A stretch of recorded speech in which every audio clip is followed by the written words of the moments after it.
नमस्कार, स्वाभिमानी न्यूज चॅनलच्या बातमीपत्रात आपले स्वागत। सीमा रेषातील फेरबदलावर हरकत, माजी नगरसेवकांसह पदाधिकाऱ्यांनी दिली उपायुक्तांना निवेदन।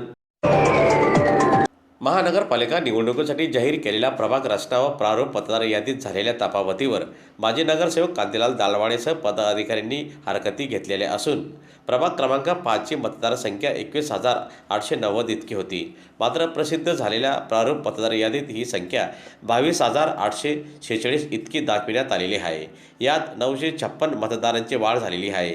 त्याचप्रमाणे प्रभाग क्रमांक 5 मध्ये ठरविण्यात आलेल्या मूळ सीमारेषांमध्ये कोणताही बदल नसतानाही काही भागांचा समावेश नव्याने करण्यात आल्याचे प्रारूप यादीत दिसते। प्रभाग क्रमांक 4 मधील काही भूभागांचा समावेश प्रभाग क्रमांक 5 मध्ये वाढविण्यात आल्याचा आरोप कांतीलाल दालवाडे यांनी केलेला असून याबाबत चौकशी करण्यात यावी अशा मागणीचे निवेदन मनपा उपायुक्तांना आज देण्यात आले।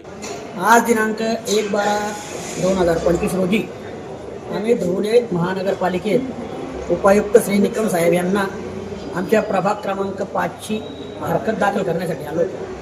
ज्यावेळेस प्रभाग रचना जाहीर करण्यात आली त्यावेळेस जे भाग त्यांनी आम्हाला दाखवलेले होते ते भाग प्रारूप मतदार यादी ज्यावेळेस जाहीर झाली त्यावेळेस ते भाग न राहता त्याच्यात 20 भाग ॲडिशनल ॲड झाले।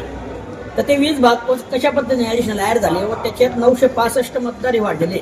कारण माझ्या वाचनात ज्यावेळेस आलं होतं त्यावेळेस एकही मतदार वाढीची किंवा एकही प्रभागाची सीमारेषा बदलण्याची हरकती ग्राह्य करण्यात आलेली नव्हती। सगळ्या हरकती या रद्द करण्यात आलेल्या होत्या। फक्त मला वाटतं प्रभाग क्रमांक 19 ची एक हरकत त्यांनी ग्राह्य केली होती। मग जर समजा सगळ्या हरकती या जर फेटाळल्या गेल्या असतील मग हे नावं असे कोणत्या पद्धतीने कसं काय ॲड झाले एवढी माहिती घेण्यासाठी आम्ही निवेदन व हरकत निकम साहेबांकडे दिली आहे। यावेळी कोण हे निवेदन देताना आमच्यासोबत आमचे छोटू भाऊ माळी, संजू भाऊ आहिरे, नजीर भाई शेख, कन्हैया साखरे, तसंच विशाल भाऊ गवळी व आमचे